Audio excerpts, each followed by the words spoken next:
Setiap pagi, ibu selalu tersenyum. Senyum yang hangat, menenangkan, seolah-olah semua baik-baik saja. Tapi, aku baru sadar, senyum itu menyembunyikan luka yang selama ini tak pernah dia tunjukkan ke siapapun. Luka yang dia simpan, hanya agar aku tetap merasa bahwa rumah ini aman. Sejak kecil, ibu adalah sosok yang paling lembut dan paling kuat dalam hidupku. Dia tidak pernah marah, tidak pernah mengeluh. Bahkan saat wajahnya terlihat pucat karena kelelahan, dia tetap menyapa aku dan ayah dengan senyuman. Aku pikir, ibu memang diciptakan untuk selalu bahagia. Tapi ternyata aku salah. Sangat salah. Aku mulai menyadarinya ketika duduk di bangku SMP. Suatu malam, aku terbangun karena ingin ke kamar mandi. Tapi sebelum aku sampai di sana, aku mendengar suara pelan dari balik pintu. Tangis yang ditahan-tahan. Suara itu datang dari ibu. Aku berdiri lama di depan pintu, tak tahu harus mengetuk atau pura-pura tidak mendengar. Keesokan paginya, ibu tetap seperti biasa. Membangunkanku dengan senyum dan menyiapkan bekal.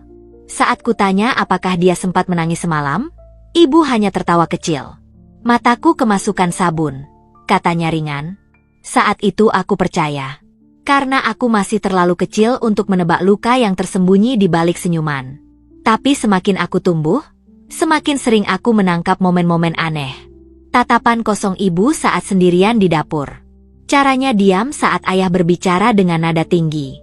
Wajahnya yang tegang ketika ayah mulai menunjukkan emosi, hanya karena hal kecil seperti makanan terlalu asin atau handuk yang salah digantung. Ayah bukan orang jahat di mata orang lain. Dia dikenal baik di lingkungan, suka membantu tetangga, aktif di kegiatan sosial. Tapi di dalam rumah, wajahnya berbeda. Nada bicaranya kasar, keinginannya harus selalu dituruti, dan kalau ada yang tidak sesuai dengan keinginannya, maka ibu yang jadi pelampiasannya. Bukan kekerasan fisik, tapi ucapannya cukup untuk membuat seseorang merasa tidak berharga. Aku pernah bertanya diam-diam ke ibu, kenapa ibu nggak pernah marah balik? Ibu hanya tersenyum, seperti biasa. Karena aku ingin kamu tumbuh di rumah yang tenang. Kalau aku membalas, rumah ini akan penuh teriakan. Dan itu bukan yang aku mau kamu dengar setiap hari. Jawaban itu menamparku. Sejak saat itu aku mulai diam, tapi aku tak pernah benar-benar setuju. Setiap malam aku berharap ibu bisa melawan. Setidaknya, bicara tentang apa yang dia rasakan. Tapi yang dia lakukan hanya satu, diam dan tersenyum. Sampai akhirnya, aku pergi merantau untuk kuliah. Meninggalkan rumah, meninggalkan ibu. Setiap kali aku menelpon, suaranya tetap hangat. Dia selalu bilang ayah baik-baik saja. Dia baik-baik saja. Rumah baik-baik saja. Tapi aku tahu, itu cuma kata-kata yang dia ucapkan agar aku bisa tenang belajar. Beberapa tahun kemudian, saat aku sudah bekerja, aku pulang tanpa memberi kabar. Ingin memberi kejutan. Tapi justru aku yang mendapat kejutan. Ibu duduk di ruang makan, sendirian. Tidak menyadari aku datang. Pandangannya kosong.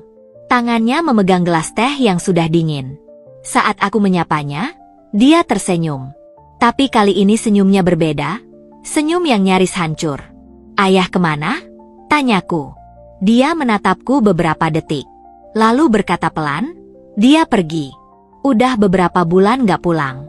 Katanya, dia merasa gak dihargai lagi di rumah ini. Aku terdiam. Marah, bingung, sekaligus sedih. Tapi ibu tetap tersenyum. Bu, kenapa ibu masih bisa senyum kayak gitu? Tanyaku dengan suara gemetar. Air mata mengalir pelan di pipinya. Tapi senyumnya tak hilang. Karena kalau aku ikut hancur, siapa yang akan kuat di rumah ini? Hari itu, aku menangis untuk pertama kalinya di depan ibu. Bukan karena ditinggal ayah, tapi karena aku baru benar-benar mengerti. Selama ini ibu menanggung semua rasa sakit sendiri, hanya agar rumah ini tetap terasa rumah untukku. Namun sejak kepergian ayah, ada perubahan kecil yang terjadi. Ibu mulai lebih sering keluar rumah. Dia ikut pengajian, membantu tetangga, bahkan membuka warung kecil di teras rumah. Untuk pertama kalinya, aku melihat matanya bersinar bukan karena menahan tangis, tapi karena semangat. Wajahnya mulai cerah, bukan karena dipaksa senyum, tapi karena benar-benar bahagia. Dia tak pernah membicarakan ayah lagi. Dia hanya menjalani harinya dengan tenang. Dan dari hari ke hari, aku tahu, ibu sedang membangun kembali dirinya sendiri. Hingga pada suatu hari, ayah datang kembali. Membawa koper, dengan raut wajah yang tampak menyesal. Dia bilang ingin pulang. Ingin memperbaiki semuanya. Ingin memulai dari awal. Tapi ibu tidak menyambutnya seperti dulu. Dia hanya menatap ayah sebentar, lalu berkata, "Terima kasih sudah pernah menjadi bagian dari hidupku. Tapi aku sudah cukup bahagia dengan diriku sendiri sekarang." Aku tidak pernah merasa sebangga itu pada ibu. Perempuan yang selama ini terlihat lemah karena diam, ternyata jauh lebih kuat dari yang aku pikirkan. Kini, setiap kali aku melihat ibu tersenyum, aku tahu, itu bukan lagi senyum untuk menyembunyikan luka.